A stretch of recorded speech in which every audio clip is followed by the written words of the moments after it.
Yeah, it's 6:59. Yeah, 6:50. That's fine. Well, close. That's close enough. We'll round it up to 7. Greetings, everyone. Hey, Gummy Guy. What's going on, man? Good to see you. I can see, like, I don't know.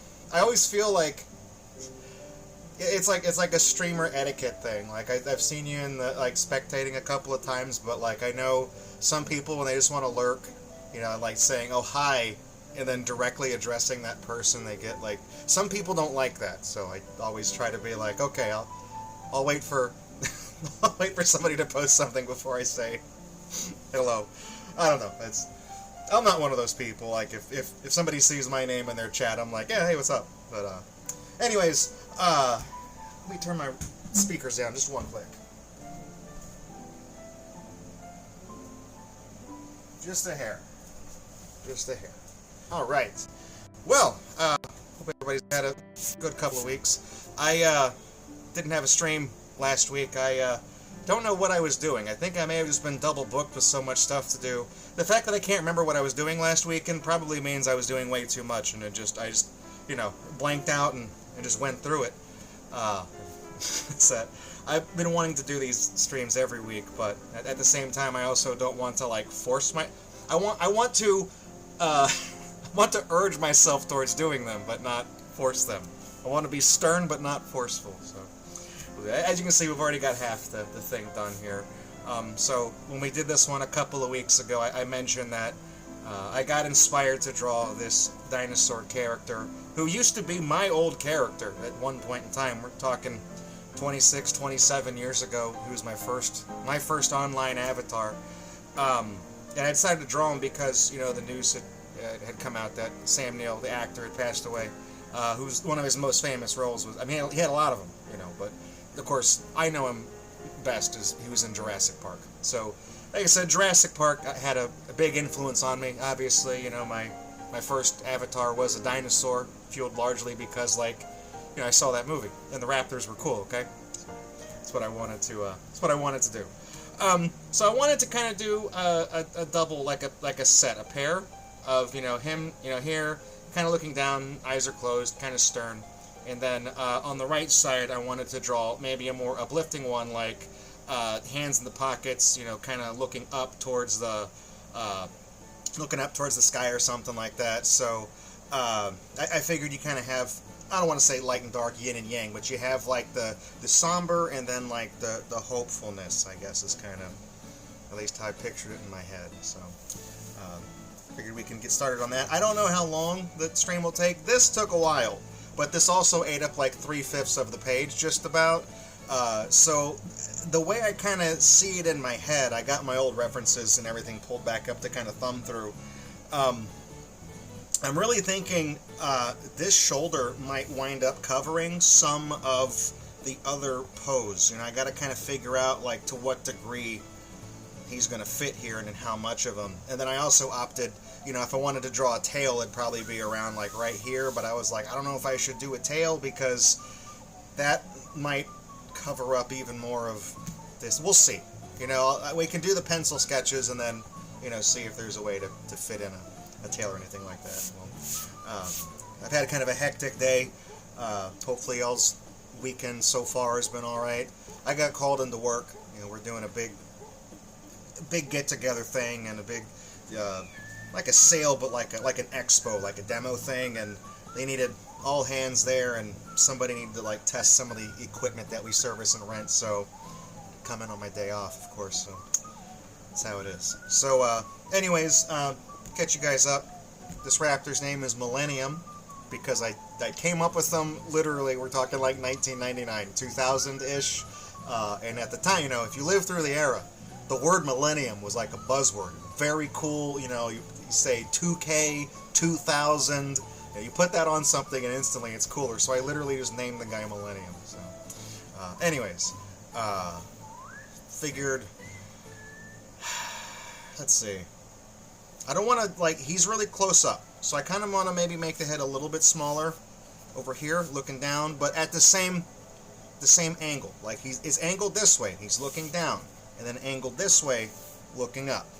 Okay, it's kind of like in my head. That's kind of how I saw it. So you almost have like the Not the reflection, but like the symmetry, I guess. So, let's see. Put the tip of the snout.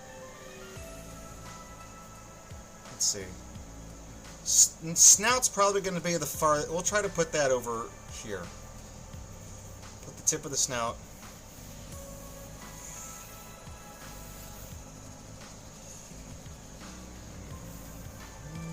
Don't want to do it too much. Okay. And of course, there's going to be a little curve to it, right? Let's see.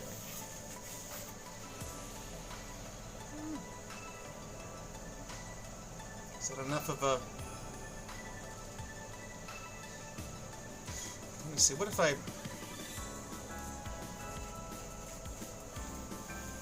If we put this down here. Crane the neck up just a little bit more. Really kind of emphasize that he's looking up and not...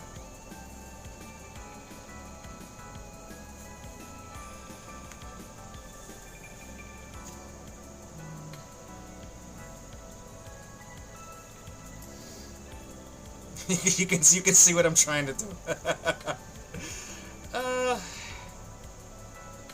You know what? I'll take it like a little click further. We'll do a little more. The tiniest of clicks.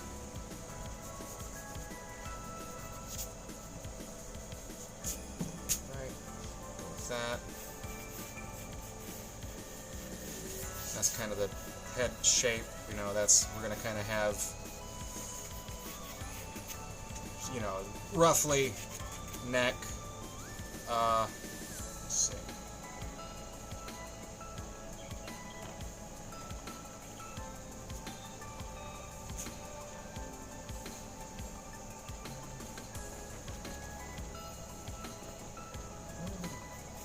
Let's see.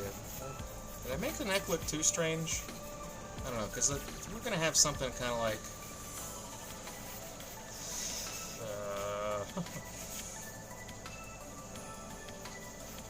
I kind of want this one to be more in profile. Like this one's kind of the 3/4 view. I kind of want this one to be more, you know, like a more in profile thing.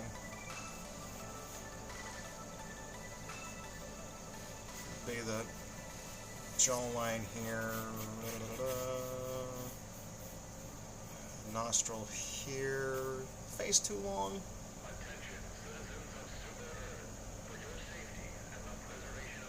I'll think about it. I'll think about it. Got the...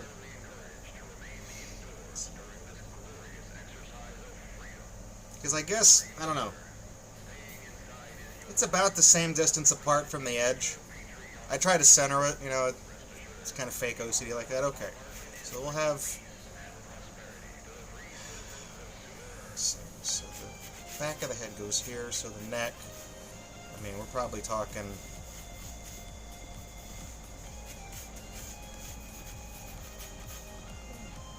Go with the neck kind of like that. Of course, open chest. Shoulder, and then this shoulder, like I said, we're going to kind of come in. That'll be like, you know, the collar on the jacket or whatever will be right through around here. And I mean, it's gonna, like I said, he's going to be in front. So,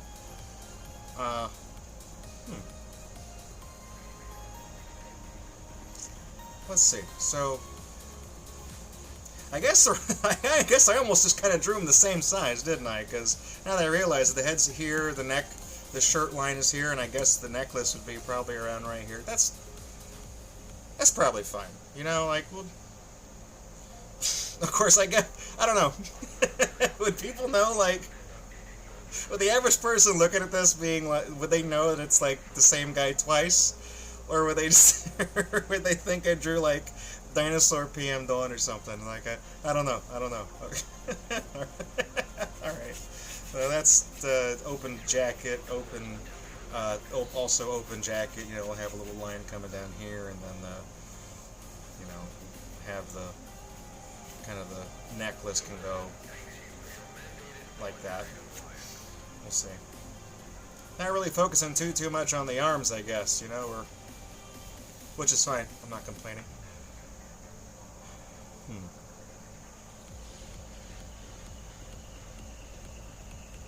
Just kind of studying it.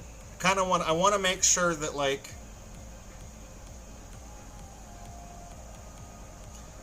I want to make sure that I'm okay with that. Because if I really start finalizing the pencil and get to, like, the ink, I want to be... I mean, objectively, it's fine. I just, you know... Alright. Let's start to define the head a little bit. So we got the eye goes right here, so we're going to have a little, you know, like this. The eyebrow ridge kind of goes here, tucks into the head a little bit. You know, that's going to kind of give us the shape of the head. And then it's kind of, like I said, it kind of rounds off. It's not really like a, you know, like a dragon, where dragons usually have like the little nostril bump, you know, like they have the eyebrow here, but then you have a smaller one here. Okay, go with that, and then probably, you know, the other eyebrow. We'll put that there.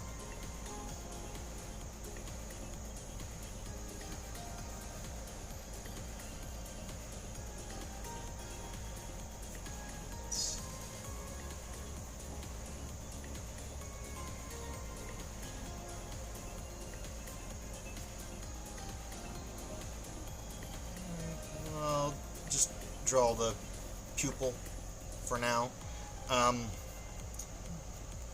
Nostril.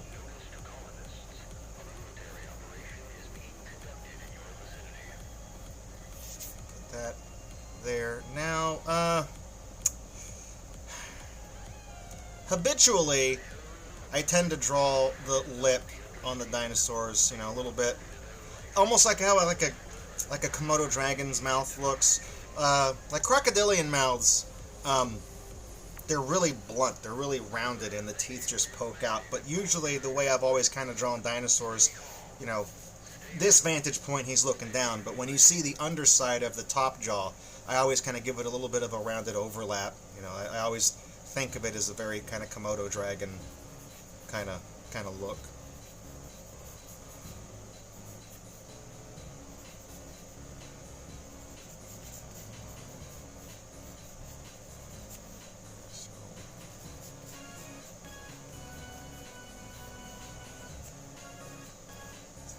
Got some Mega Man here? I'm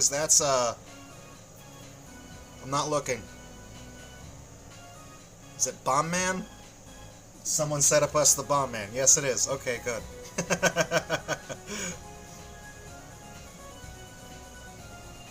Like playing a little bit of Name That Tune.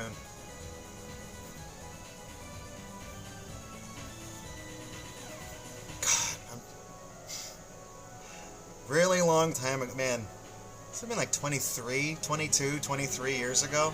I get like, this was back when the word like podcast was like, they first came up with it, as in it was like an RSS audio feed you subscribed to on your iPod to listen to it and like download the MP3.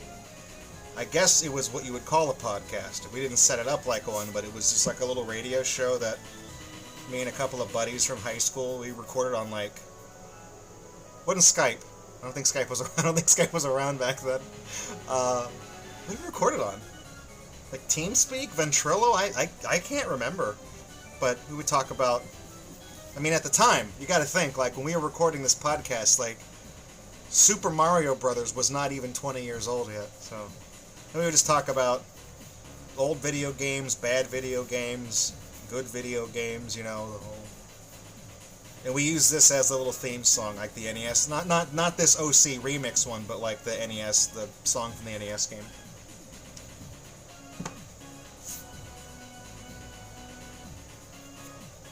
Alright. So, I'm trying to think, like, the jawline, how pronounced I want to make it. You know, I'm thinking about, because he's looking down, and he's looking up, so then, you know, reptiles have that neck. You know what I mean? Like, they kind of got a little bit of They have a gullet, I guess. So I kind of wanted to, like, you know, maybe link it, and then I'll figure out the exact shape later. But I didn't want this line to go all the way solid. I wanted to, like, define the cheek, of course, and then, you know, the front of the jaw, and then kind of use shading to imply the existence of the rest, you know, whenever we get around to that, of course. Okay, so do a little bit. Back of the head.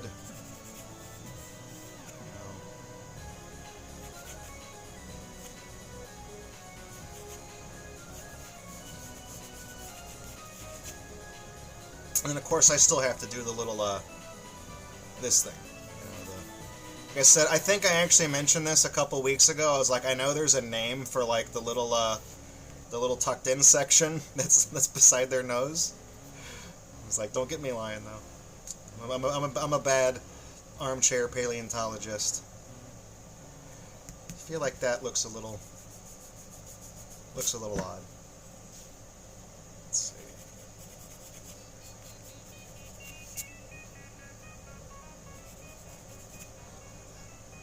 So I'm trying to, like, because this is the back of the head, and then it's, you know, there's a little curve to it as you get to the neck. You know, it's not just like straight. Then I'm trying to, because it's almost like when you have the, it's almost going to be just the slightest, almost like a little question mark. It's a backwards question mark. So, okay. So the underside. Really, it's kind of this. It's going to kind of follow. It's going to follow this. So we're really kind of looking at, like, because this is the front of his chest. So that's going to kind of come down here. So then when I do the collarbone, you know, like the little emphasis on the collarbones here, that'll be like right here. That'll be like right. Give or take. Give or take. And then usually have like the cuff of the. And I'm trying to think, like, should I, if I draw his jacket in the same exact plaid pattern, then folks might, I mean, he would obviously would be the same guy twice, you know, with the same kind of accents on the face where we did the scales and all that.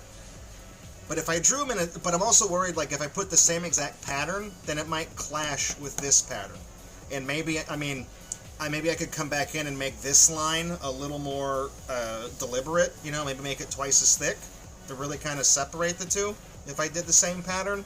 But if I did a different pattern, you know, like almost like the, you know, you have the plaid stripe, and then instead of those thick lines, you put like two little ones next to it to kind of accent it.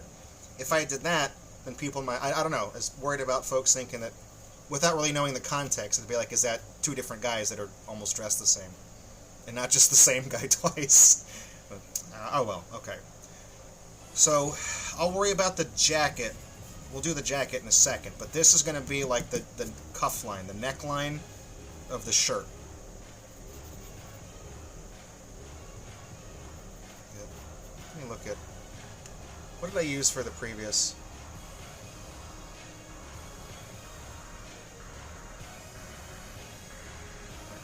We'll go with that.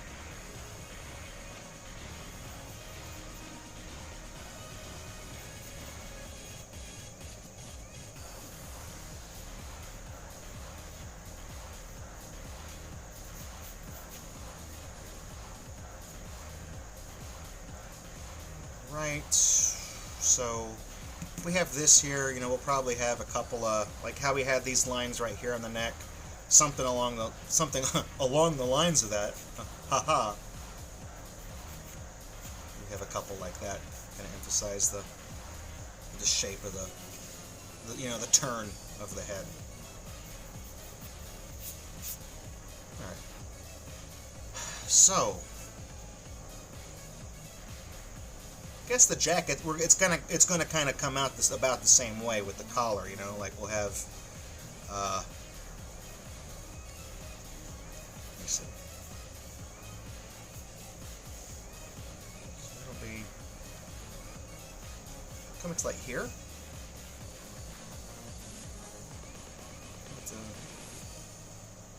Right, because this line was going to be the edge of the jacket, so yes. Okay. And then that, you know, that kind of goes off, and I'm not really going to see too much of that side. And then this side, though, coming around the neck, it's going to, okay, the collar, that's going to look like right, okay, I mean, we don't need that anymore, that's his neck. Okay, so the collar is going to be right here. We're going to kind of have,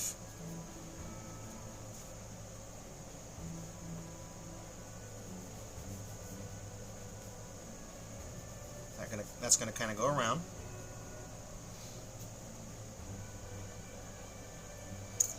Kind of had a little,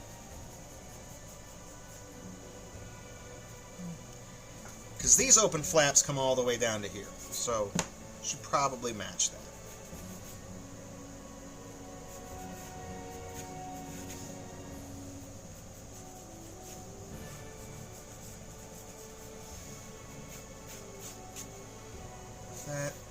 And then similar kind of thing here, except, I mean, it's really just kind of going to be,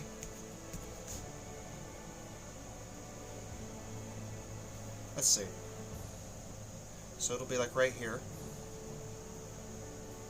It will be slightly different though, because that's,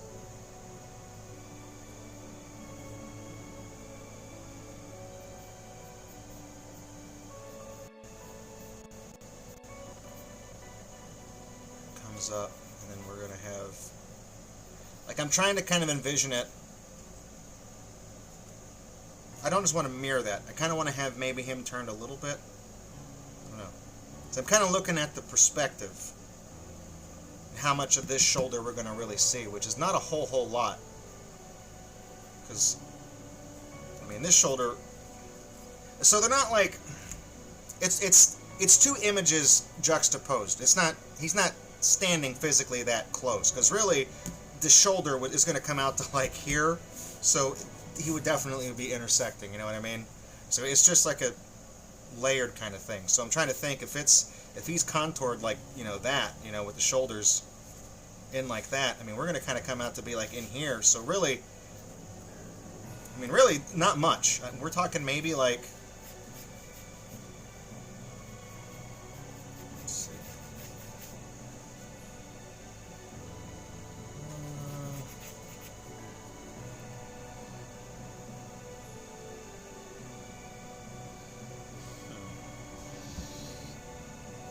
let me just run with this for a second.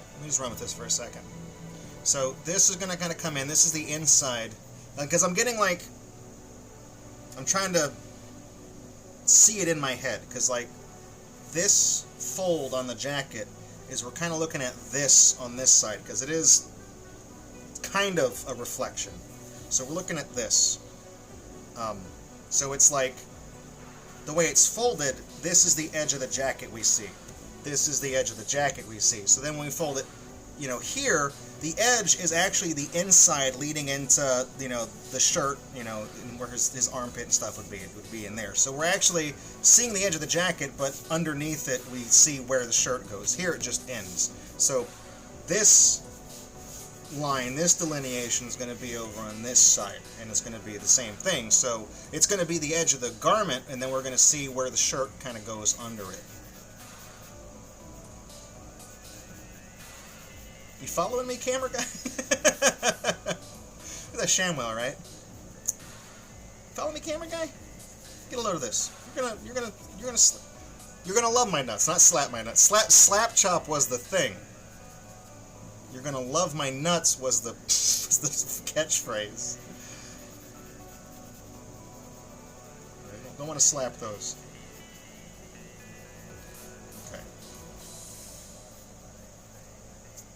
So then we got kind of like this, and then that's going to be the shoulder. Kind of coming down to here. And see, I got to be mindful of like this. I mean, because really, this is the arm closest to us. And on this one on the right, this is also behind this one, is the arm closest to us, but this drawing covers it. So I don't got to worry too much about that, you know, this perspective. But I remember last stream, the cuff, like getting the cuff on the pattern, that did confuse me. So I'm trying to be mindful of like how I did that. So that's going to kind of be, it's going to be like that.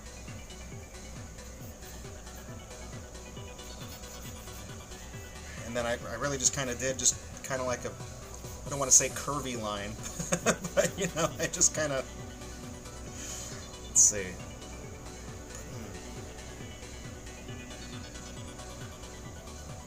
Is that correct though? Because where would his chest? Okay, let me scroll through a couple of tabs of other dinosaur characters I got open real quick.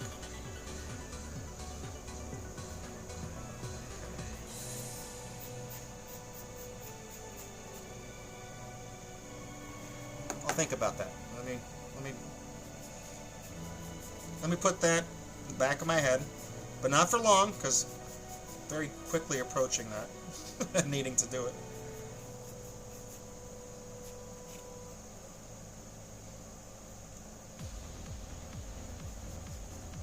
Also, good evening, Miss Fandramon. I see you popped into chat, or in the list of users.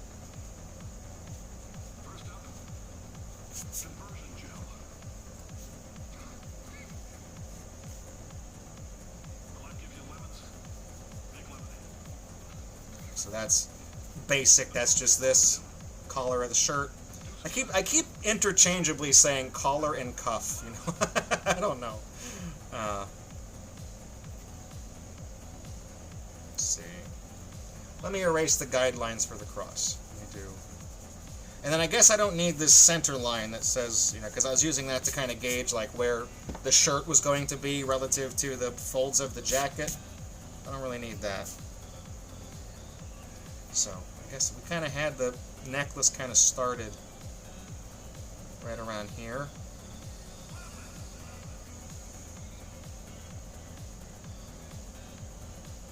Oh, I think I mentioned it last time, like the necklace I was going to, I don't think I showed it to you guys. Let me go get that.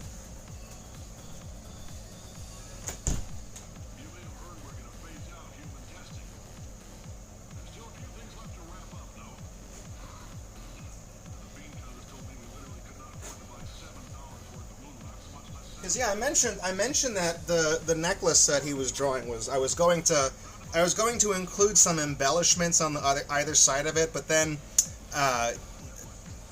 we did the line art on this one, or at least I did line art a little bit differently, because since I was going to do the plaid, I wanted to get the shirt line art, the outline set in, so when I came in and started doing the pencil lines for the plaid, I wouldn't get confused as to, like, you know, where the collar ended. So we did, and then because I finalized a whole bunch of lines, I couldn't actually add this because all of these lines would have gotten in the way. But here's actually the necklace that I mentioned that it was based on. This one, this is, sorry, it's dusty. I'm dusting it off to make it presentable. Check that out. That's the one I used to have. So it has the, I'm also trying to be mindful of the glare.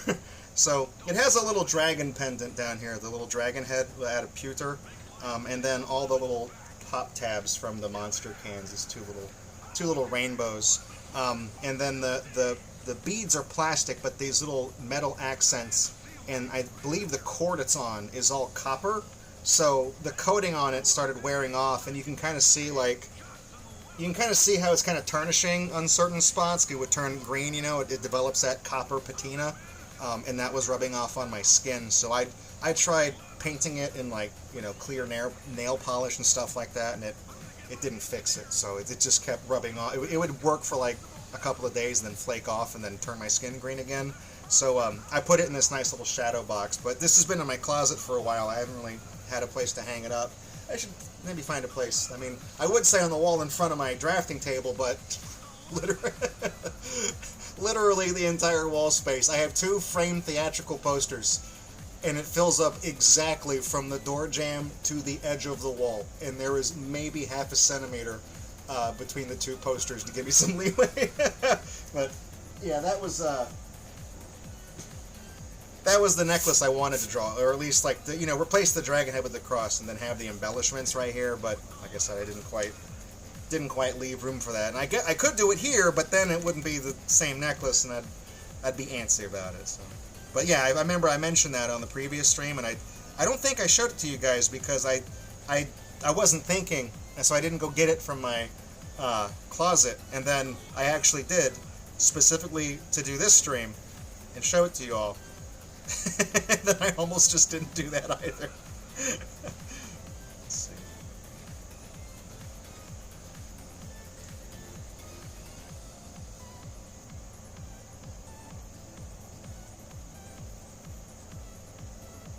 Yeah, those monster tabs on the necklace, that was my brother. I got a younger brother, and he played a lot of you know, when you did the Xbox on the 360, whenever if you bought like the Call of Duty games or Battlefield or whatever it was, and you got the bonus experience points if you bought the Monster Energy or the Mountain Dew game fuel and all. So he would get that stuff, and then, you know, do the code on the receipt that they printed, and then I would be like, all right, I call dibs on the pop tabs. So if we had a system going, you know. So, and then we got all the flavors, even the ones that we didn't really like, just so I could have all the different monster tab colors. Used to get a lot of compliments on that necklace whenever I'd wear it around. I still do. Whenever people see it, they like it. But, you know, obviously, like I said, I don't really wear it because it discolors my skin.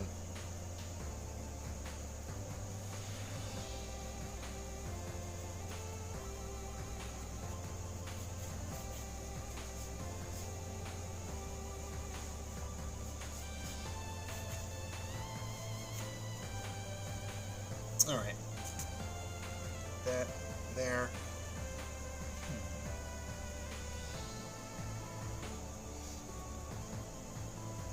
So like I said, I'm thinking how I did the main outlines of at least the clothing. I'm going to do that to this drawing as well. You know, I think well, I didn't draw any buttons on this. In fact, I think I didn't because I was going to confuse me over the plaid. I didn't do that. Because I was like, you know, usually, you know, on the jackets I wear, there's a button right here on these that attaches it to the rest of the garment, and I didn't do that here. And then of course the buttons on the inside too, I didn't do that either. So I guess I won't do that here.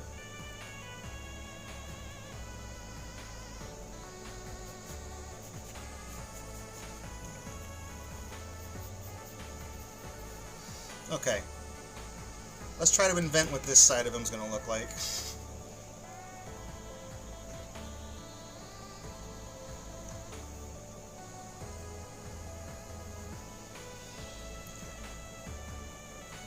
Tell you what, I'm going to erase this line. I'm not happy with that. I think that might be why it looks, or actually maybe that could have been his chest. Let me double think that, because I'm trying to copy what I got right here. Similar kind of perspective, you know? So let me erase that line. Let me put it right back where it was.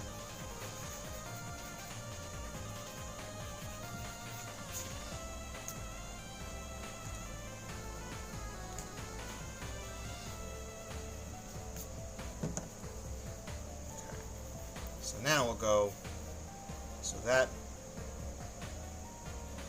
right, this kind of becomes that side, and then the sleeve is right here.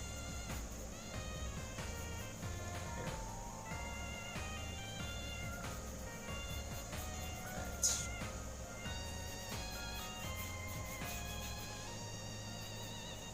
And we'll do like, I was kind of bunched up right here, you know, we're about where the elbow goes. We'll do a little bunchy right there. And yeah, I didn't do pockets either. I really just simplified the, now that I'm looking at it, I'm like, yeah, I didn't do a thing. Okay. To use my favorite quote, I don't hate it. I don't hate it. But yeah, I'm thinking maybe not to, if I drew a tail on him, like here, you know, like the tail would come here, and then other tail, but would that be in the way? I don't know, because if it was like here, you know what I mean, like, because I don't want to put him, there's no room here. Plus, I have to have a place to sign it, right? So it's like if I did a tail, it would be like here, right, and then it just goes behind him. I'll think on that. We'll ink this, and then you know, we'll do the patterns and we'll work on the shirts and all that. And we'll kind of just figure it out as I go.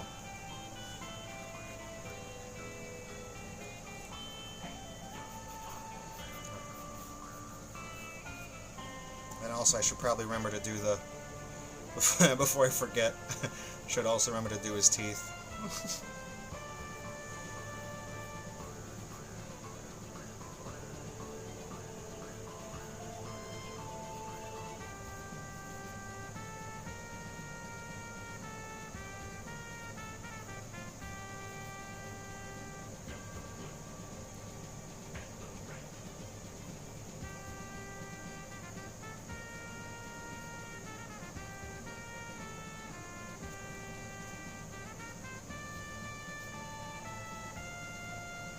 There we go. So that's all of them. All right.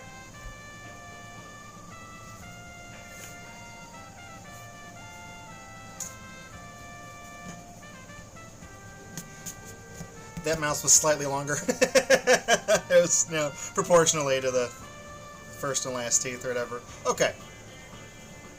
Let's see. I kind of temporarily put the eye. Let me finish here, because I really. The shape of the pupil needs to kind of be a little more this way. There we go. All right.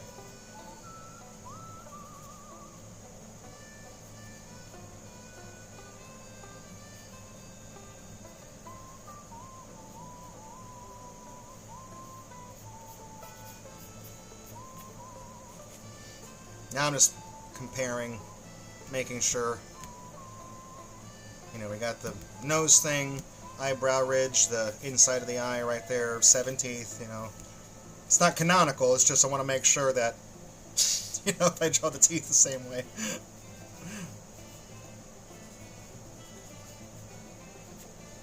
Okay. I think, well, this looks a little strange to me, if only because of the way that I drew this. Let me see something. Before I decide to finalize that, what if I just... Yeah, like that. It's a little better. It's a little better. Okay. And then that's not a line, because that's part of the seam. Okay.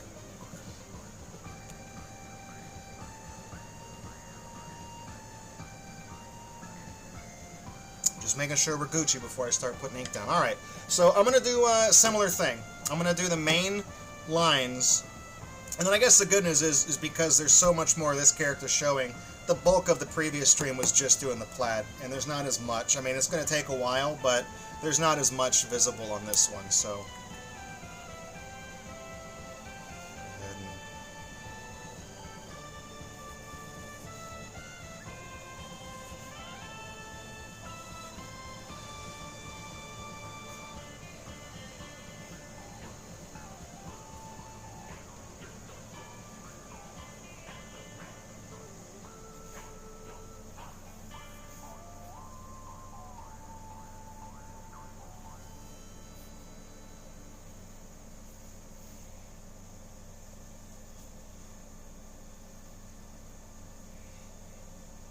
keep kind of looking to the one on the left to kind of keep my bearings straight here.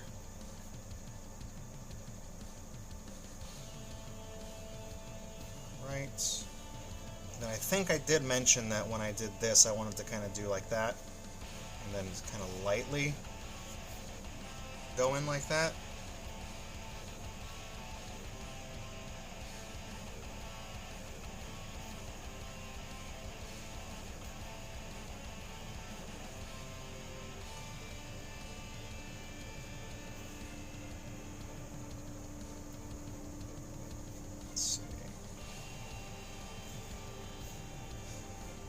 go. It's pretty good.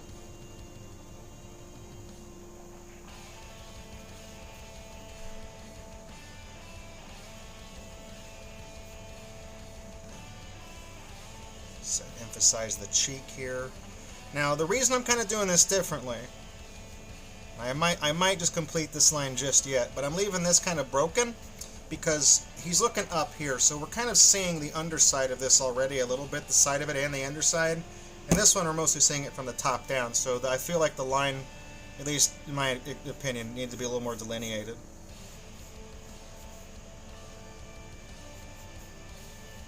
Also, I did kind of whap him a second ago, didn't I?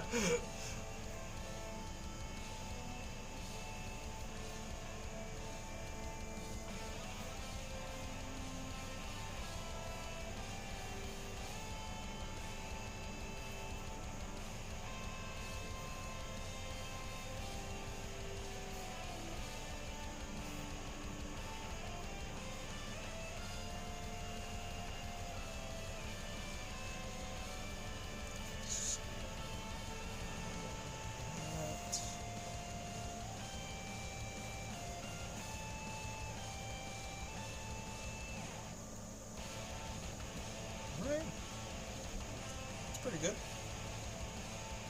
It's pretty okay. It's pretty decent.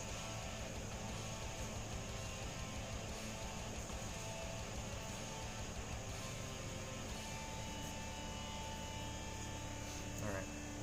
One of those. Now these lines I did just kind of lightly. I didn't really, but I feel like this one maybe I should put a little bit more emphasis on that. And maybe one of the ones right here. Kind of just to show a little bit more, I don't know, I guess the creasing in the skin.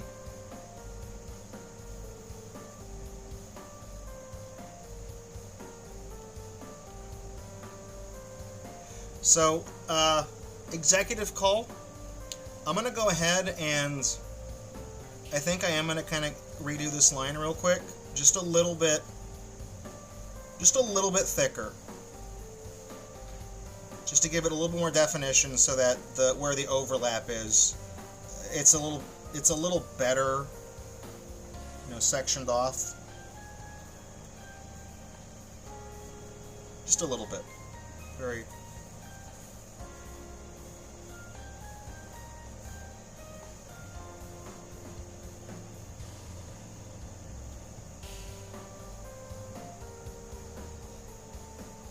All right, that'll work.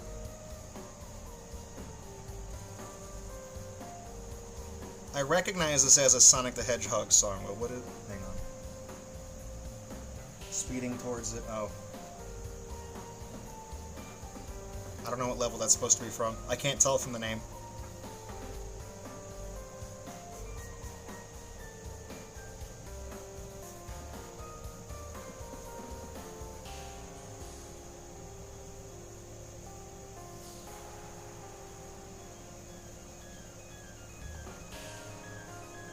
It's Bridge Zone.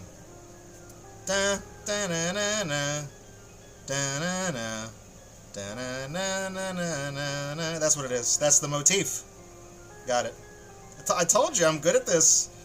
I'm good at this. Name that tune. As long as it's video game music, you know?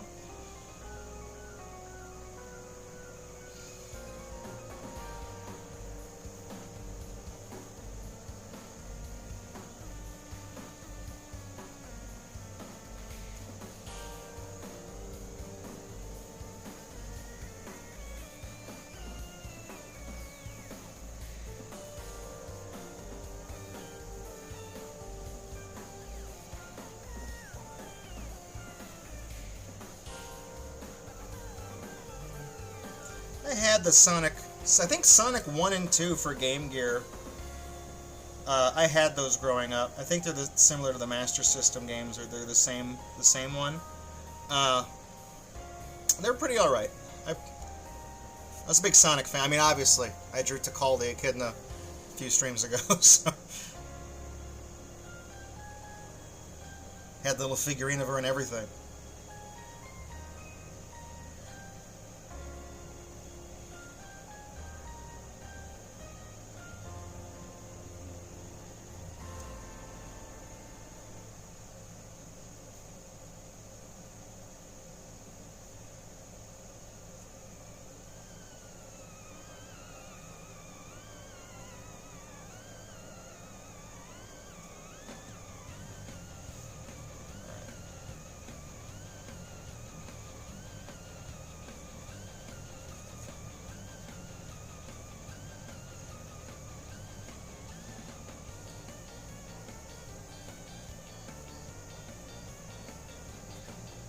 we go.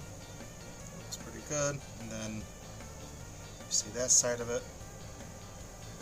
Do the bottom of the shirt cuff. Oops.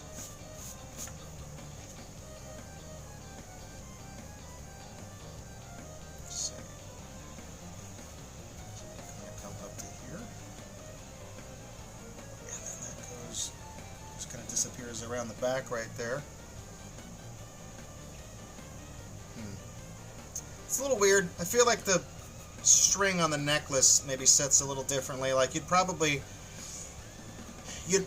see it right here, maybe, depending on the perspective. I don't know. I'm not gonna fret over that. It's by the time we put down all the texture and stuff on the clothes, you're not even gonna be able to tell.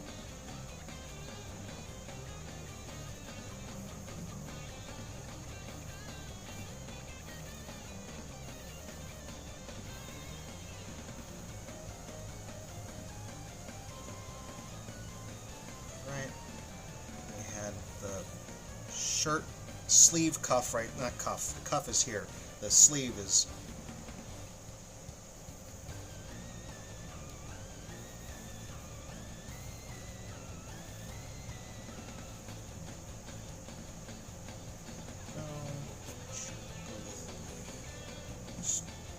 Okay. Let's see, am I missing out on? So before I hit this with the eraser, I am going to finish off the lines I said I was going to lightly do, just so that those are actually done. Okay, so that was going to be kind of like this part of the neck right here, and then I mentioned doing like another kind of thing here, just to kind of match what we got here, kind of like that. So lock that in.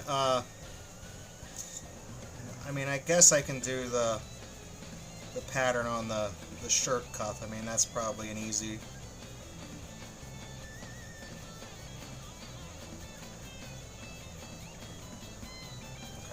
I'm not doing the shading yet. I just want to kind of lock in the lines because I'm gonna wipe the pencil off and then come back and do a pattern on the clothing, of course. So let me actually take a hydration break. Let me shift in my stool real quick.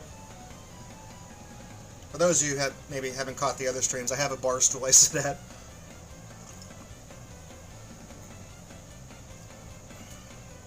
It fits perfectly underneath the drafting table, and I have very limited floor space in my home.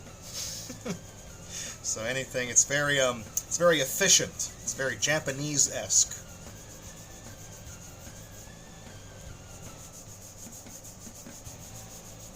I did actually, I haven't posted a new blog to my website since the last time I streamed, but I did do a little bit of updates to the art page. Everything I've drawn, with the exception of this, because it's not done yet.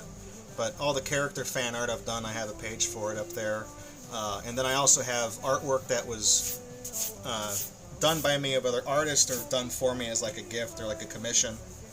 And I realized when I was building that page out earlier that there was one very important piece of art that I had left off because I didn't keep it in the same folders as all the other ones.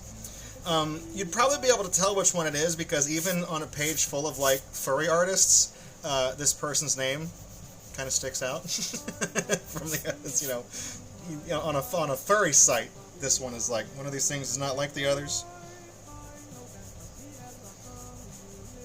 It's an artist who made a very famous electric hedgehog Pokemon.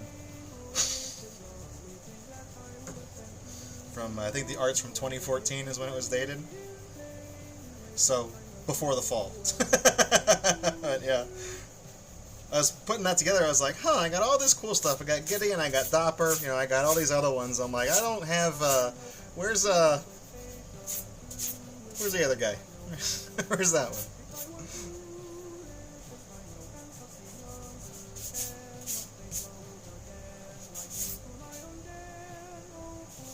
Is this the Chocobo song, the race song, or whatever?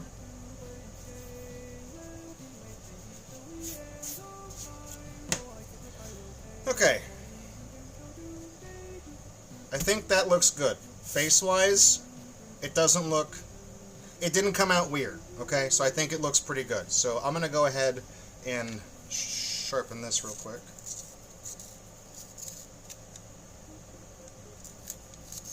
And then really kind of give this a big think. So I made this line bolder in anticipation of kind of copying the look. So I think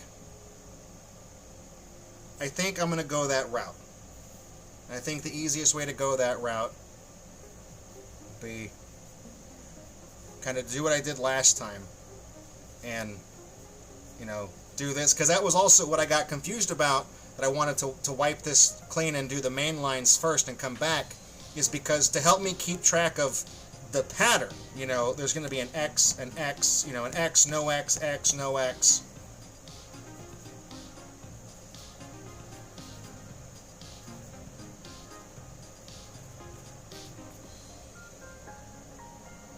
I believe that's a little bit of Danky King I hear. It's the Creme Croc Industries. I like all the Kremlings. Now, I'm not a big fan of K. Rool himself, but like, you know, Crusha, the big muscly one, I like him. I like Critter, the one that's like really limber, that jumps around and stuff like that. I think Klungo is he's the big boy, right? The big Chungus, the muscle gut that like throws the metal barrels at you. I like all of them. I'm easy to please. So that'll be a stripe.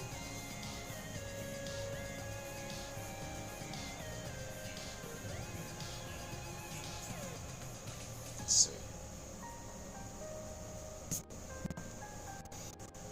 I actually did a long time ago when I was trying to kind of, this was years ago before I started doing the regular, like the little Picarto streams, I was trying to kind of get myself, you know, back into like doing artwork, and I did actually draw some of the Kremlings.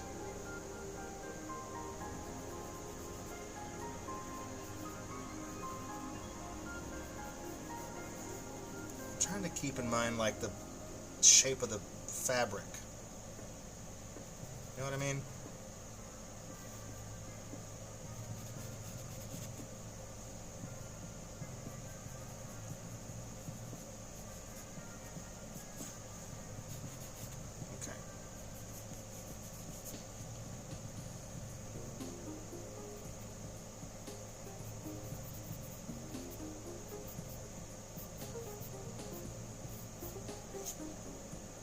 That's probably okay. So then this would be colored in, that would be colored in, that would...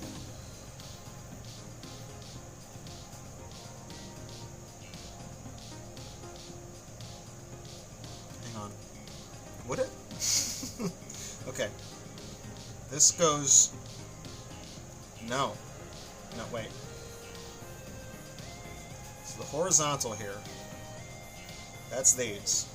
And then this would be the vertical, so yes. But not that, not that. Just, and then this one up here too. Okay. So, no. Yes, yes, yes, yes, yes, no. Yes. Then this is, it's kind of fudged right here because of the perspective, but I think that's the way that was going to kind of look. I'm not too worried about the back of the cuff because the shading, a lot of this is just going to be blacked out with shading, so I'm not super worried about trying to figure out how the pattern's going to look on that.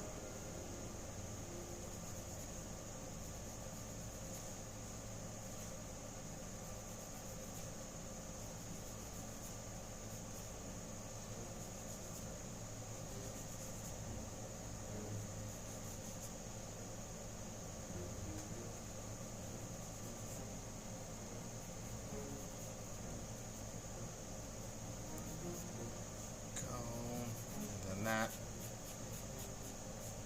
kind of comes down. Okay, so I'm thinking that,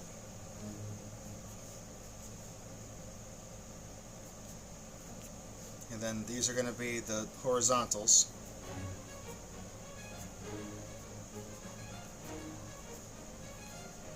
Okay, Sure.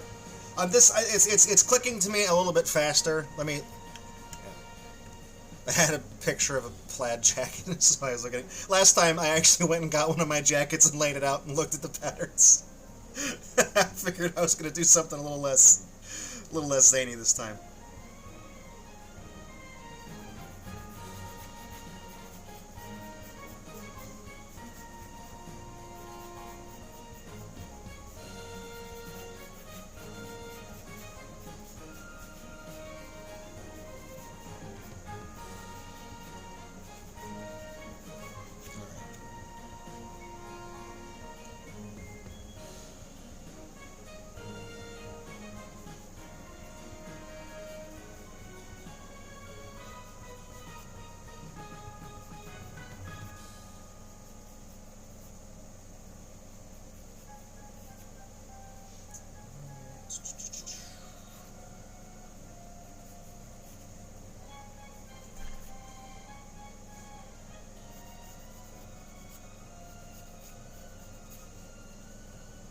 Right, just about.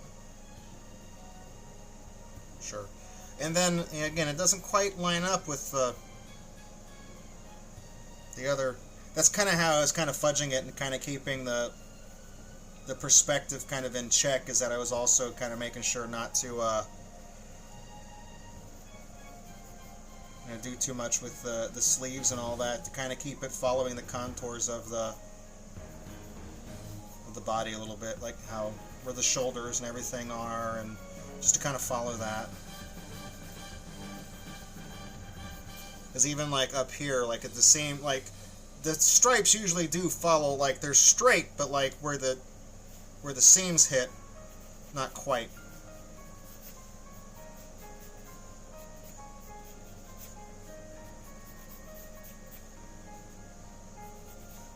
Again, I'm also kind of looking, this is the arm that's kind of away from us, so we're not really seeing too much of that one. Alright.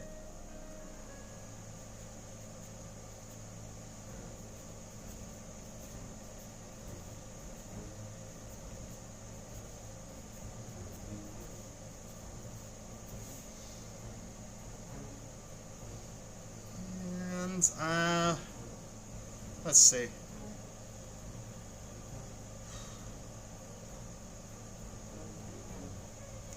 I'm going to make this one the colored one. That one's going to be darkened in. And then that's going to turn this one into the other colored one. That's going to kind of tuck away. And then I'll make this one the colored vertical stripe on this arm. That way it's again, that way it doesn't unintentionally line up into like a perfect grid and look off. Look weird. I mean, honestly, I kind of, to be honest with you, I kind of like the little X pattern. It's kind of cool. It's very choppy. It's very contemporary. Did I use? No, I used the little marker for that. That's what I thought.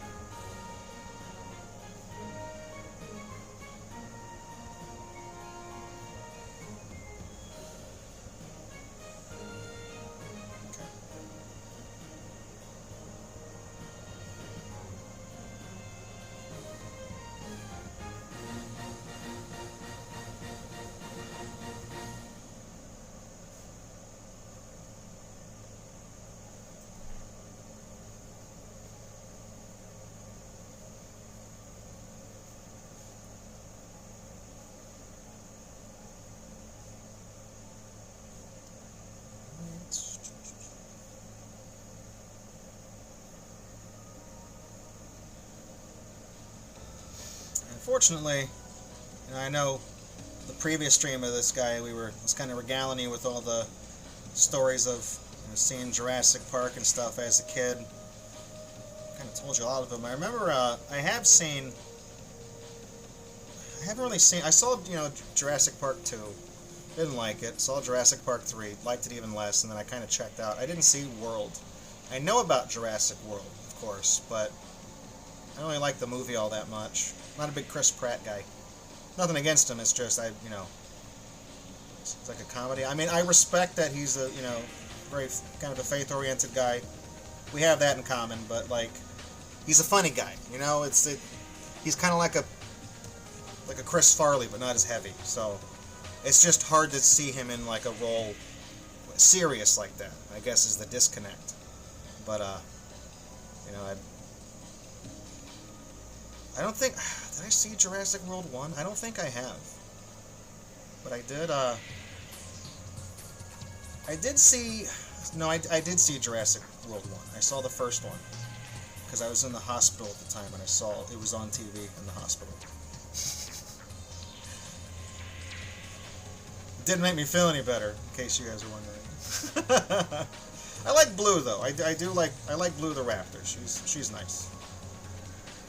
And I have a little pin of her that I got at Universal Studios.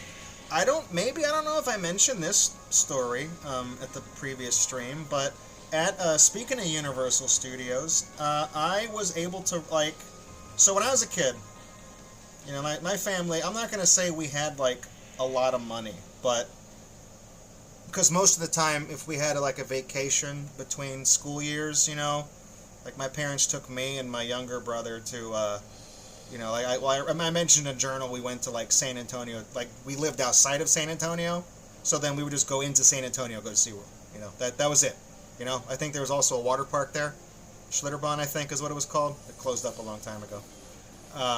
So we would go there. That was really it. But like one year they did save up enough money. They took us to Universal Studios, and it was in like, how old was I? Because Jurassic Park was 93. So it would have been like, because they had the ride, and the ride, Jurassic Park, the ride didn't open in 93. It was like I want to say Jurassic Park, the ride opened in like 97, 96? 96, 97?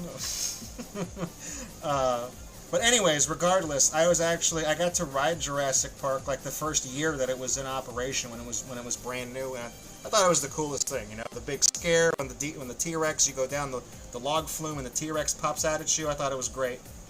And fast forward to I think 2019, I think is what it was. Was it 2019?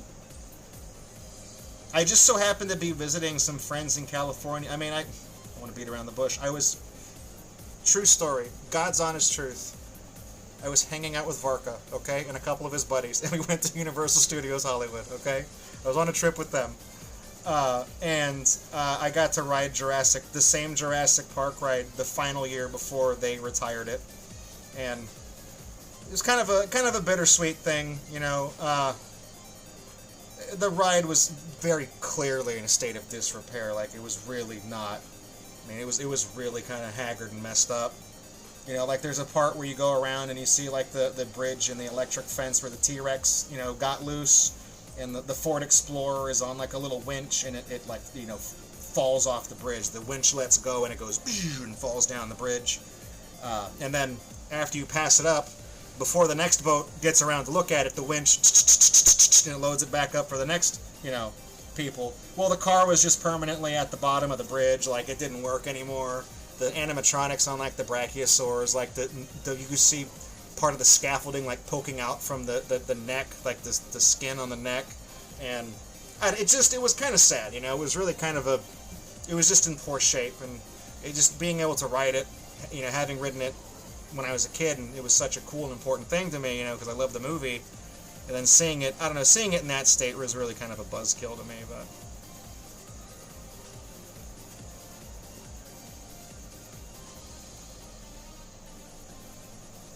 But I did at least get to say goodbye to Jurassic Park the ride. I'm not even like a big theme park ride guy, you know what I mean? Like, I know there's people out there that are like, there's probably a name for them, like coaster heads or something, like thrill heads or something. They have like the YouTube channels where like they sit in the front, like they demand to sit in the front row of a roller coaster so they could hold their camera out and record the ride and put it on their YouTube channel, Those people. I'm not one of those people, but, like Jurassic Park, the ride, I did, obviously I really kind of cared about that one because, I like the movie so much.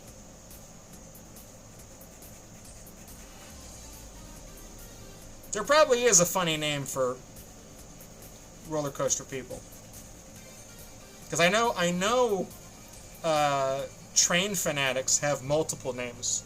You have anorak, which is the name of a windbreaker jacket from the 90s that they would wear whenever they would stand out when it was cold to watch the trains. They would call them anoraks because they'd be wearing an anorak out there. You could tell who they were because they were out there all day. And then I think they're called foamers. I don't know why. I don't know what foamer means. That feels like a mean name, but I'm pretty sure foamers are also trained people. If that's a rude word, I'm sorry. I clearly don't know. I learned the anorak one from watching Robot Wars because they had a robot that was named after the anorak thing. Sure enough, the driver he liked trains.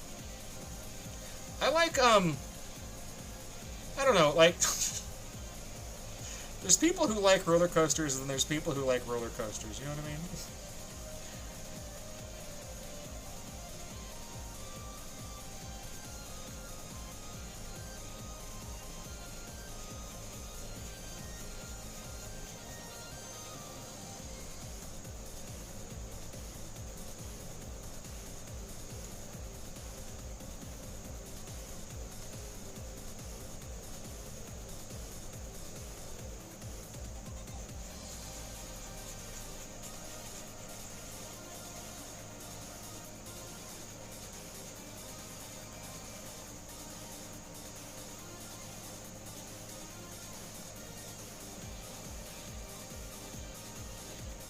So I mentioned when I did the plaid last time, usually whenever I do the shading, you can see I only really kind of dash the pen in one direction. That's called hatching. It was used pretty predominantly in like early comic books and all that. But when you hatch it the other way perpendicularly, that's called cross hatching. Both are, they're effective at what they do. I mean, obviously you can see the shadows on the guy on the left. But I only hatch whenever I do the, haha, pun intended, like a dinosaur. I only hatch one way whenever I do the shading and everything else, but whenever I come in and do the parts where the vertical and horizontal stripes on the plaid will cross, I cross-hatch those to delineate that they're a little bit darker than the others, and it kind of breaks up the pattern a little bit.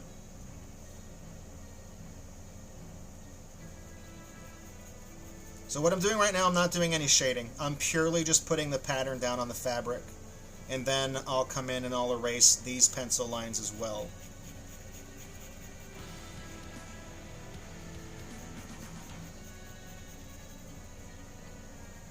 Because yeah, like I said, I had to kind of put these down and put the X's to kind of, because if I was trying to do this and keep track, like visualize the pattern in my head as I went along, it would have really confused me.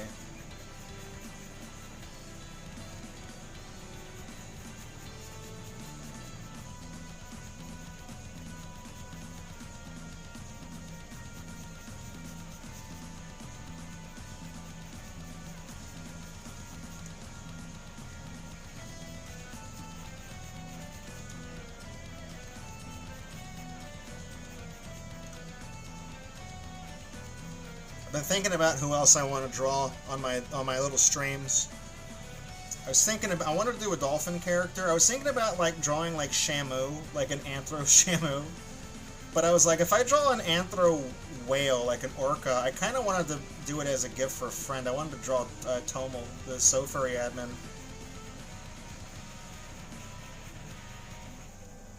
So I didn't. If I draw Shamu, that's already one whale.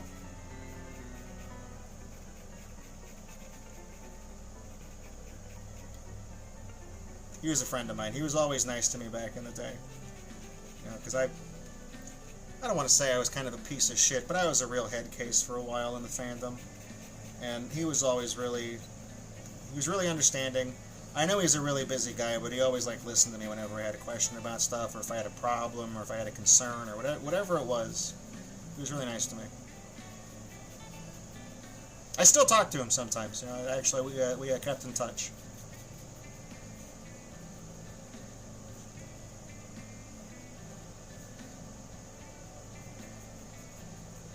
So then I was like, maybe if I could do a different cetacean. I could do, you know, an orca, I could do him, but I was like, I could also do like a dolphin. And I was like, who do I draw? Do I draw like an Echo? Echo the dolphin? I like Echo. Somewhere, man, I don't know what happened to it. I don't think, so about a decade ago, a lot of my house got damaged in a really bad storm. And I don't think this poster print was in that. I'm pretty sure this got moved and it was in storage. I think I let my father borrow it because he was going to build me a frame for it because it was a weird size. I have a lithograph of the Boris Vallejo painting that was used for Echo the Tides of Time, like the cover art for Tides of Time. I just, I stumbled, I saw it at an art, like, it wasn't really an auction. I guess it was a silent auction, you know, whenever you write however much you're willing to pay for something, and, you know what I mean? And it was a signed lithograph, I think, from Boris Vallejo. And I recognized the painting immediately because I'm like, yeah, that's Echo the Dolphin. Holy crap. And of course, it doesn't have the text on it, you know, like the Sega logos and all that, because this is just the base painting that was used for the cover art. And I bought it, but it didn't come in a frame. And it was in like almost like one of those big paper folder, those matte portfolios. And I left it with my, God, this was a long time ago, man. My father was going to get me a frame for it, and he never did. And then, like, the storm happened and stuff went into storage and everything. I don't think it was damaged in the storm, though. Because he kept it elsewhere. It wasn't kept in the part of the property that was damaged. So I wonder what happened to it. So I could draw Echo, I could draw, what's his face, Dontrell the dolphin. Y'all know about Dontrell?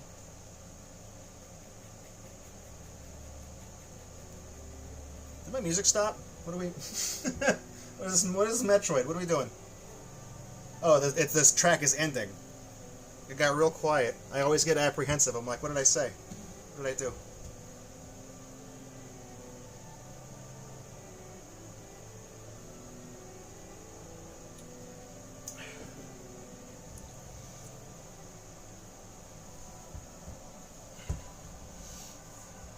Tell you what else I'm going to do real quick. I kind of, whenever I did these lines on the other guy, the seams where the fabric kind of meet, I think I made those a little bit thicker so you can tell, you can delineate that this is a sleeve. Because I'm looking at the preview on the right. Is it me, or does his head look like it's almost too big? Like, it looks fine. Oh, you know what it is? It's because there's a pitch. This is pitched that way. Because I'm looking at the paper in front of me, and it's like, it looks fine, but then the camera is not, you know, bang on here. Because I looked at the thing, I'm like, his head looks big. He looks like a BoJack Horseman character. What did I do?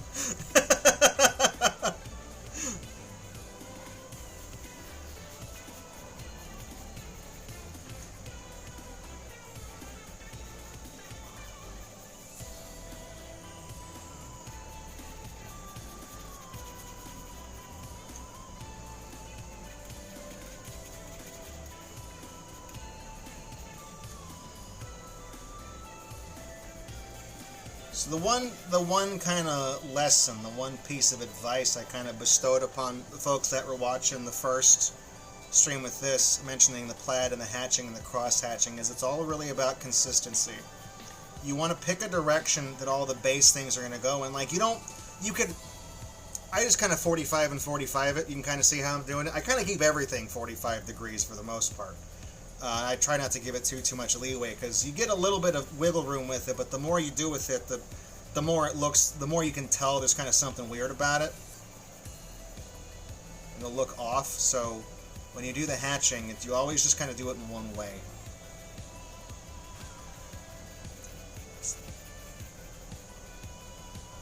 You just tend to want to kind of commit to one direction with doing it.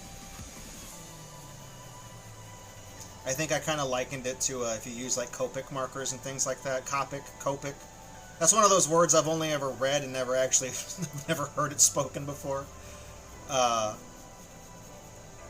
when you do like the watercolor markers and the alcohol ink markers and all that, It's almost like brush strokes, the way they kind of look whenever you do them. So you have to kind of make sure that the marker strokes all kind of follow the same way, and they don't overlap too much, because I think that's kind of the way you do shading with those. Is you can kind of put down, like, I guess, a base layer, wait for it to dry, and then hit it again.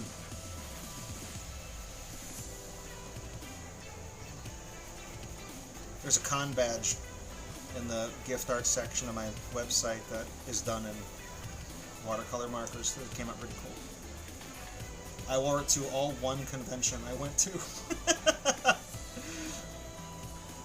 was a gift for a friend, from a friend, and she was like, "Hey, I made you this so that when you go to the con, you're the real deal." So I think I maybe mentioned that story before. It was further confusion in California, and I was one of the guests, and like I didn't have a con badge. I don't own a fursuit, obviously. I mean, I do, but not of my character. And I didn't at the time. So I was like, man, if I go to a convention like that and I don't even have a con badge of my character, it's like I'm a real fraud, aren't I? It just wasn't important to me, because, like, conventions just wasn't really my cup of tea. So, but I did have to look the part. We had to do that. So okay, right. Let me hit this with the. So even though you really can't see it, there's still pencil underneath it. So I'm gonna hit it with the eraser and just kind of clean up the pencil under it, kind of pull it out from behind the ink that's not with stuff that's not covered, and then it's really just go straight to shading, I guess. And then we'll kind of touch on whether or not I want to put a tail up in either corner.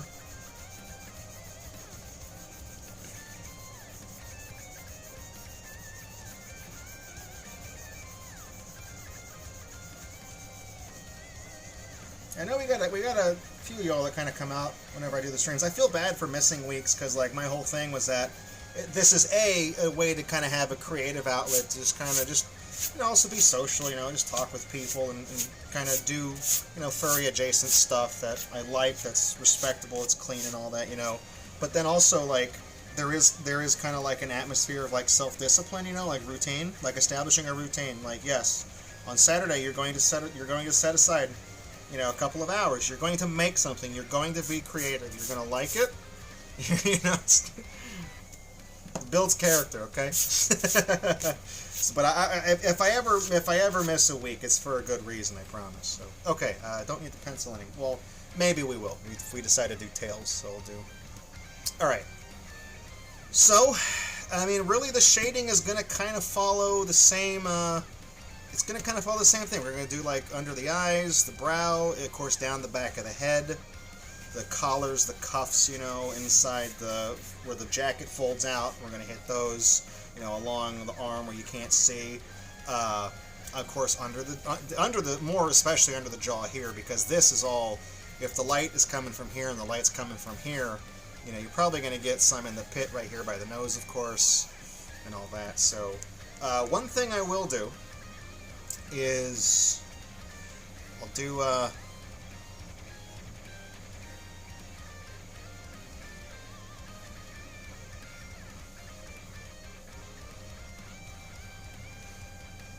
these scales again. Okay, I think there's a Sonic song playing right now. Yeah. All right, so this is an important question. Hydro City or Hydrocity? There is a correct answer to this question.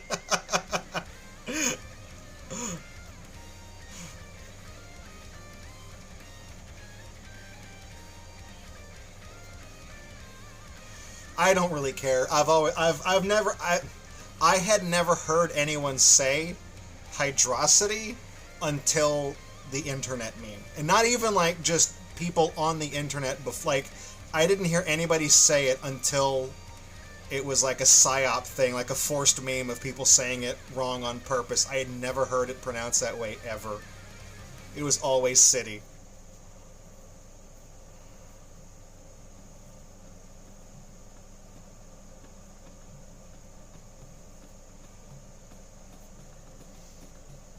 What I'm trying to say is that Hydro City / Hydrocity was That was an attempt to destabilize American society, okay? And I'm woke to it, okay? I'm noited, all right? You're not gonna get me.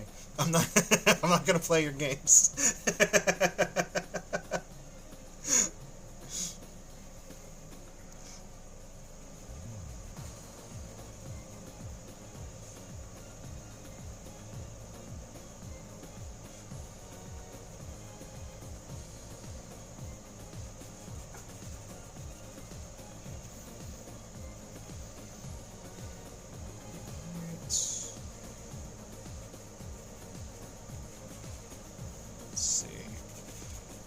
Shadows going down the back of the head here.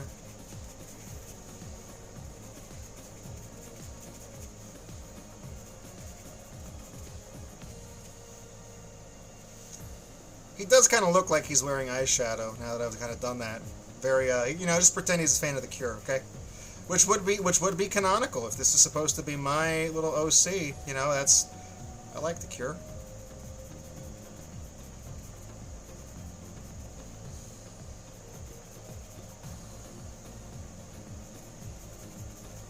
The first time I heard the song Pictures of You, ruined my day. That's a beautiful song.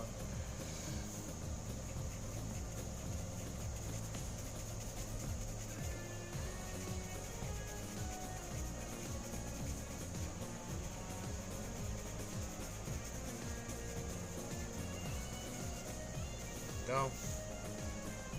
Right. I mean, it looks pretty good so far. He's looking pretty good.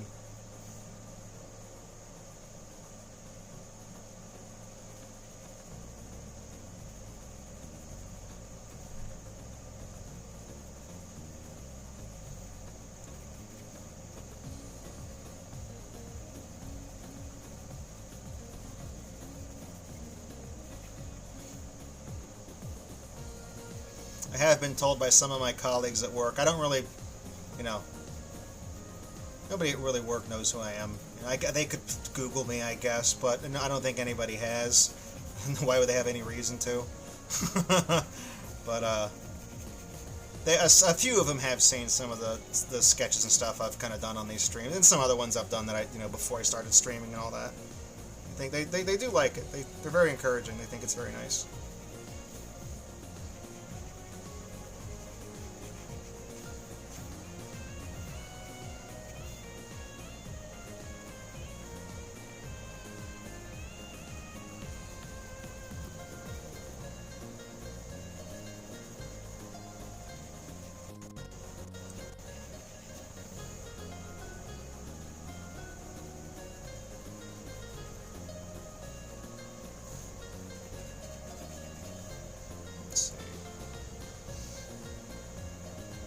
I'm trying to match the level of shading I did on the one on the left, because I don't want to...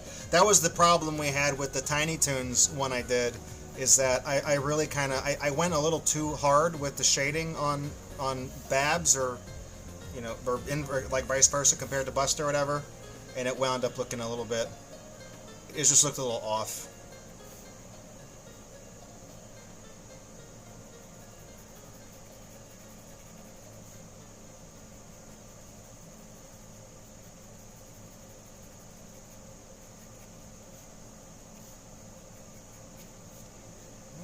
It's nice. Alright, so let's see. I'm trying to think about like the top of the head. Like I think we'll probably have a little bit underneath the top of the eyebrow here, maybe. Like that. Definitely underneath the jawline. Should probably hit that.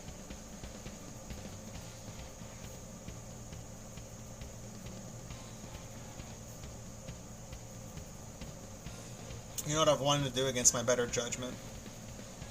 I've been wanting to record a song again. I used to sing. A long time ago, I used to sing. But it's kind of one of those things where it's like I always try to help out friends and stuff with their musical projects back in the day, but, nobody ever really wanted to... Nobody ever wanted to sing songs about dragons. That was weird, so... Most I did were just like covers and stuff for other people's projects and all that.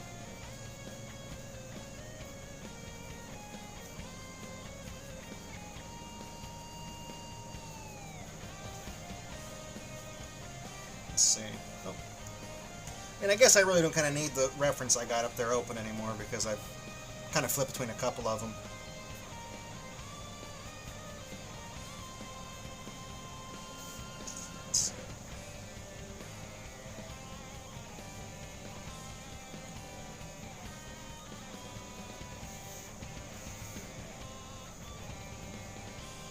Trying to do some of the shadowing here without really kind of obscuring that line too much. I'm trying to leave some of the lightness to it so that you can kind of see the edge of it. So again, the perspective is a little bit different. I'm trying to be wary. I feel like I am missing a little bit of shading, like kind of like on the side of his face. I'm trying to fill in this a little bit.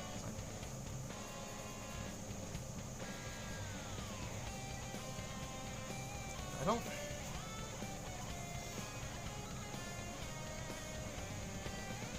Because if the light is really hitting him like right here on the snout, I feel like there's not going to be like how I kind of did the shadow around here. That's because the light is hitting on the top of his head, and it's going like that. But if it's hitting him directly on the snout, it's going to kind of be everything behind it and to the back. So I really don't think I need to kind of do the same full shaded outline right here on the tip of his nose. I don't really think that's necessary, mandatory even.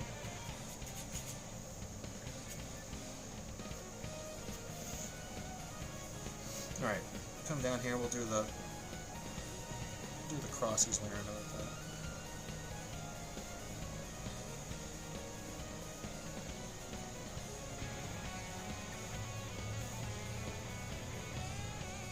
I did that.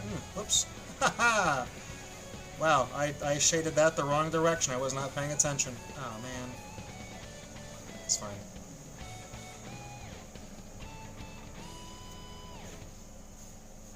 How did I do that? How did I mess that up? How did I do that? Amateur hour, amateur hour. Oh man, it's so Jover. As the kids would say.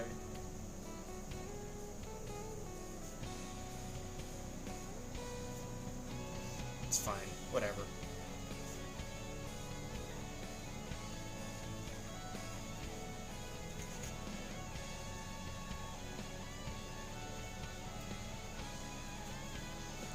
I'll go back and add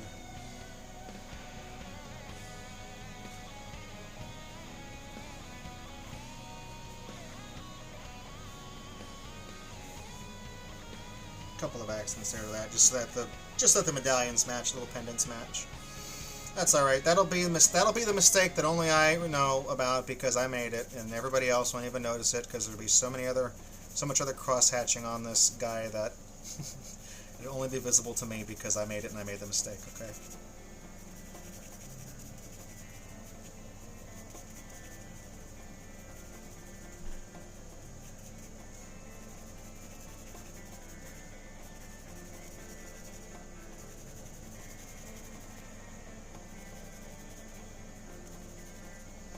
So I guess I don't really have to, like, do such a hard shadow where he's behind it, but I'm trying to help delineate it. So I guess, in a roundabout way, I am putting him behind the other guy, I guess. I don't know. It wasn't intentional, but I feel like if I didn't have that delineation there, you really wouldn't be able to see all that well. Oh, well.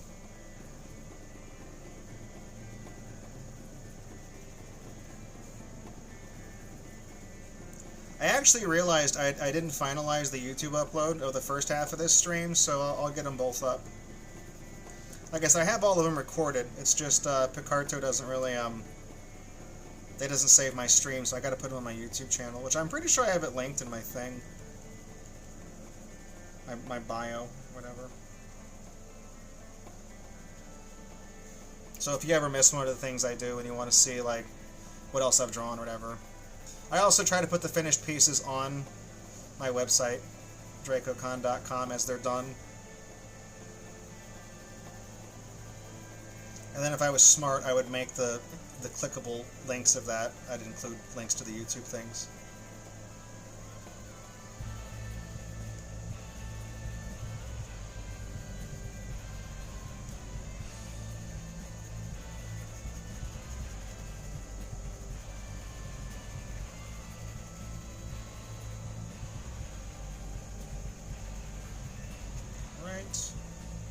And then I guess I should probably also be mindful of like the wrinkles and stuff on the shirt. Should probably do some of those for this as well.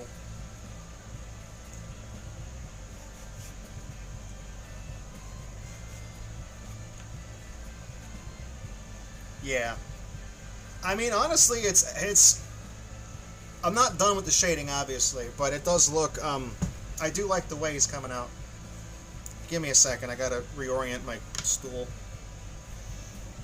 This whole stream has been a little bit uncomfortable because, as I've mentioned before, under this side of the thing, I have my little drawer that has all my markers and pencils and stuff in there, so, like, I have to kind of sit a little bit to the... I'm sitting a little bit to the side so that otherwise my knee hits the thing. So since I have to orient myself kind of strange, it's very, it's kind of uncomfortable. That's all.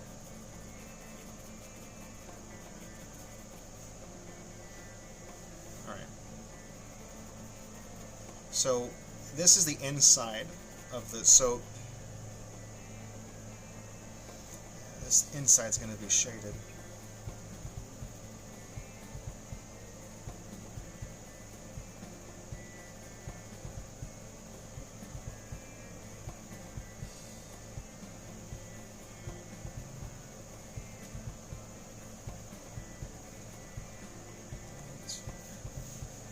I think even like underneath this flap, of course, where the jacket is.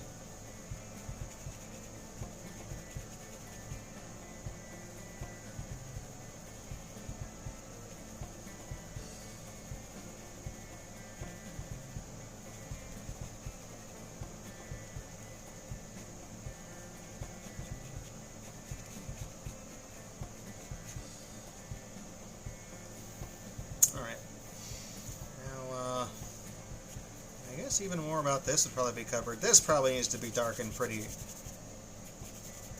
but not like colored in. You know, that's the thing, is you never just want to straight color it in if you're hatching. You want to always keep the kind of scratchiness. You want to keep that look to it because that kind of keeps it. That keeps the medium. That's the motif. It keeps it intact.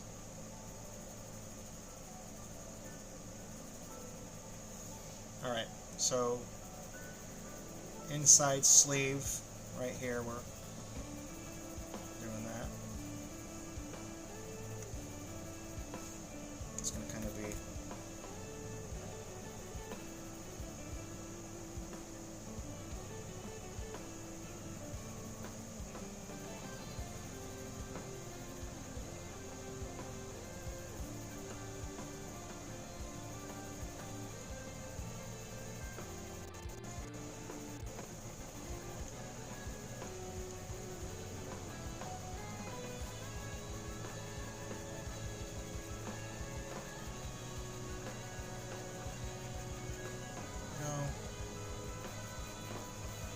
Say on this one we could do the shoulder up here too, just a little bit.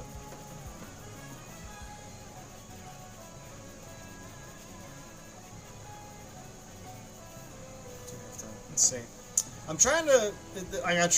I did a good job kind of obfuscating, kind of blending the shading into the, you know, the thing here, because I'm trying to kind of mirror the same pattern, the kind of look I did.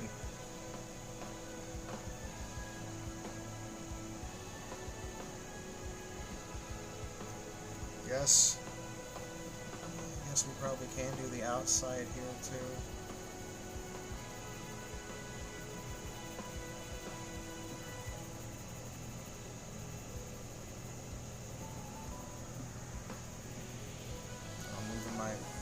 I'm moving my little decoration that I have for the stream tonight.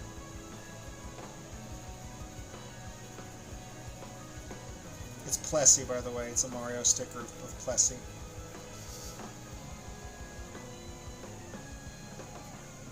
I like Plessy. I like Plessy. I like Birdo.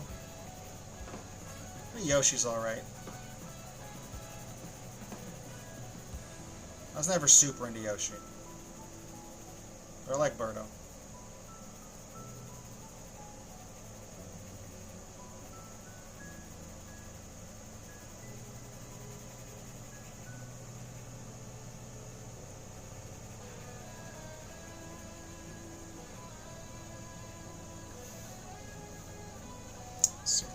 Yeah, I didn't really do too much with that there, but I did do shadow under this side.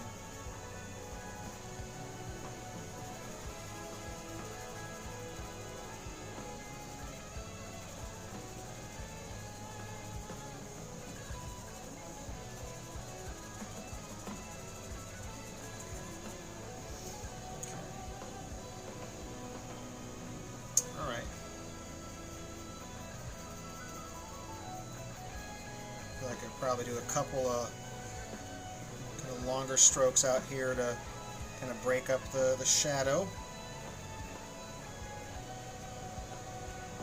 Let's see. Maybe a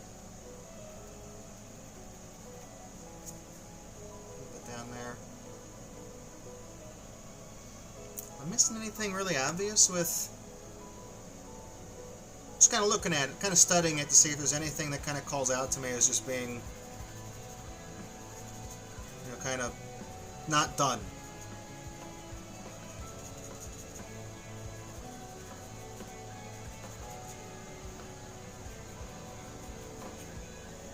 Let's see. Not really. So let's, time is it? It's 8:30 something, 8:36. Let's talk about tails. Not the Sonic character, but like the part of the body. It's like, would it look... Let me do a pencil one real quick, okay? We'll do it in pencil. Like if I wanted to have like behind him,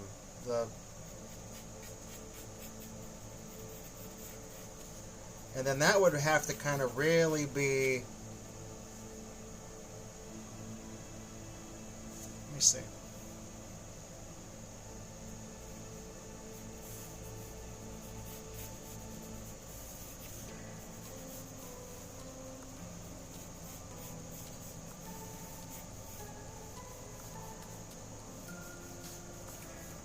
Now that would have to be like really kind of heavily shaded, of course, to really kind of make it appear.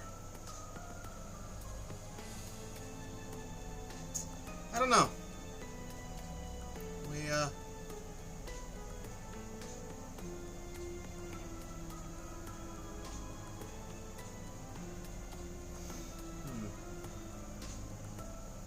Because it would have to be really...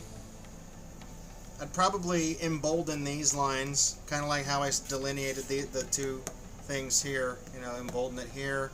Do the. You know, I don't think so. I don't think so. I'm gonna pass on the tails. I think I'm gonna leave them off.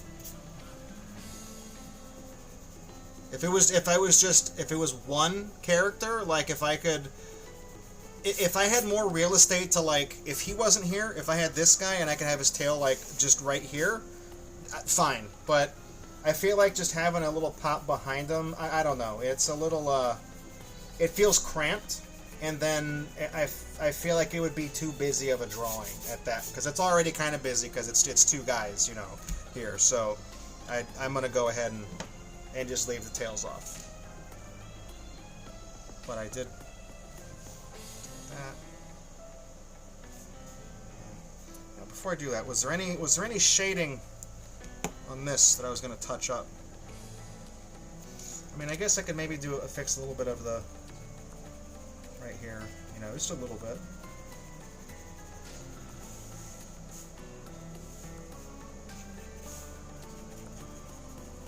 Just to kind of match the length of how it kind of goes on the head and stuff over here, just a little bit. You know, the depth of the shadow. It seems a little lighter on the one on the left. That's kind of what happens when I draw them, you know, like two nights apart, 2 weeks apart even. So I'm in a different, you know, creative mindset each time. I don't want to add too much to him, but details on the shirt, you know, collarbone, cuff, pendant, jaws, teeth, you know, eyes are done, scales, you know, nose, snout, eyebrows. The plaid looks fine. You know what I guess I could do is that you know, this I could shade this. This technically, this would be in shadow, as if the light's hitting him here.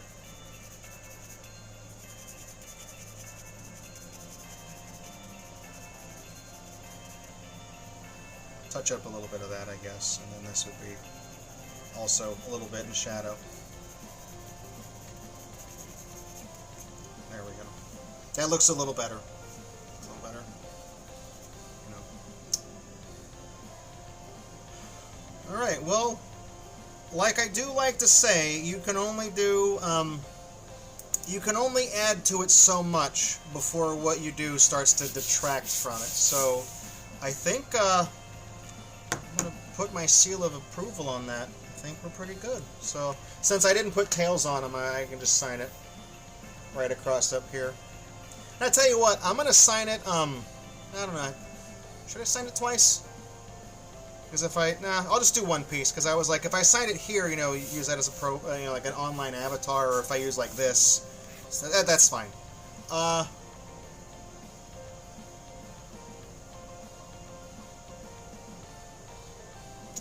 feel like putting the signature here would maybe be a little bit obtuse, because the whole thing is that the light is shining on this guy's face. So that would be weird. If I put it underneath here, it's not in the way.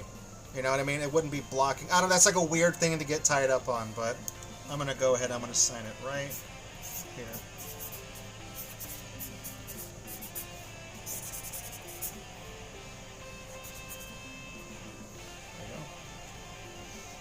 I had a problem with Google Gemini the other day when I was trying to take the background out, because that's my thing, is that, like, this is too big to scan, okay? It's very large.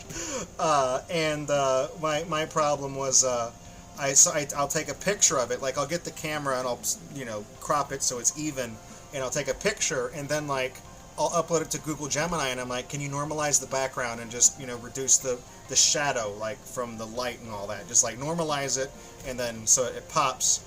And it does do that, but if I'm not careful with the prompt, it'll just take my drawing and, like, improve it. I messed up the thing with the one I did for to call, and they made it Google Gemini, like, oh, it definitely normalized the background. It also made to call look like she was drawn by a much more talented artist, and I didn't tell it to do this, but it, like, you know how he drew her in the center here, she's standing, and then her feet are down here? It gave her toes, okay? My drawing doesn't have, I'm not weird, okay? My drawing didn't have that. Google Gemini did that of its own volition, because of what the internet has trained it to do. So I just thought that was really funny.